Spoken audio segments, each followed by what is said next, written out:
Back over to you. Okay, Chrissy, thank you. The San Diego Automotive Museum is hosting a car rally, and they're doing it this weekend. Heather Lake live in Balboa Park this morning with a look at their newest exhibit. Hi, Heather. Hey, good morning. How fun is this, right? So the car rallies this weekend, we're going to talk a little bit about that. But first, I want to show off some of the cool cars inside. If you haven't been to the San Diego Automotive Museum in a while, you need to come out and check it out. Bring your mask, of course. We are indoors. They are allowed to be open, though. So this is called that 70s car show. This exhibit is talking all about the changes of the 70s. I have Lenny with me, who is the executive director of the museum, to talk a little bit about why you guys decided to do this. There's a lot of fun behind the 70s. We probably saw vehicles change more than we ever have. I mean, we might soon, right? Yeah. In the near future. But talk about the changes that you saw and that people saw in the 70s. Yeah, in the 70s, the big thing is the oil crisis. And so we saw these big, luxurious cars with big V8s, big motors, and they had to shrink down. You know, it had to be an economical car. It caught the United States off guard, and that's when we started seeing more imports. And as you can see, as you look, you'll see like the big Challenger, and then you'll see the Pacer next to it as we evolved from these bigger cars to the smaller cars and how to get more economical. When you guys have some cool replicas, so this one was from Rain's World that we were just looking at just a minute ago, and then you have a couple of other replicas from Starsky and Hutch.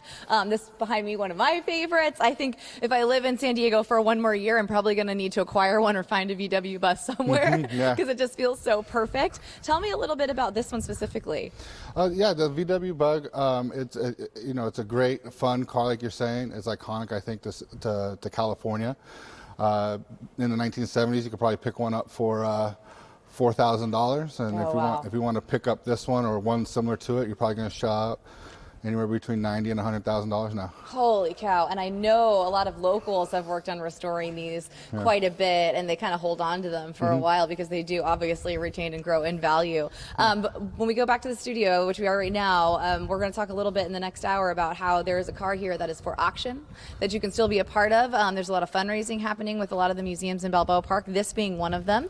And so we're going to show off that car. We're going to talk about the rally that's happening this weekend so people can see some really cool cars as well. But I got a question for you, Raul. Yes, ma'am. I got an answer. In the 1970s, the beginning of the 1970s, the average price for a car. Ooh. Take a guess. $6,000. You're close. 4,000. 4,000. That's pretty good. Wouldn't that be man. nice? Look at that. And now, not so much. 4,000 maybe will get you some fancy tires. I have a question about that disco ball car. Yeah. Is that thing even street legal? Because of the sunshine, it'll like block people's, it'll be blinding. It's driving around shooting sunshine lasers. I don't think so. I don't think that is street legal, Lenny. Can you drive this on the road? Well, you can drive it. You probably get a ticket. Yeah, there you go. How about this? You can wear the shoes without getting a ticket that are on top. I think driving the car, you're probably going to get a ticket, blind a few people, and cause a few crashes. So we'll leave it out here in the museum for now. That's a good idea. That's a good idea. Huh? Don't forget the shoes, they're on top. Heather, thank you. Very, very cool.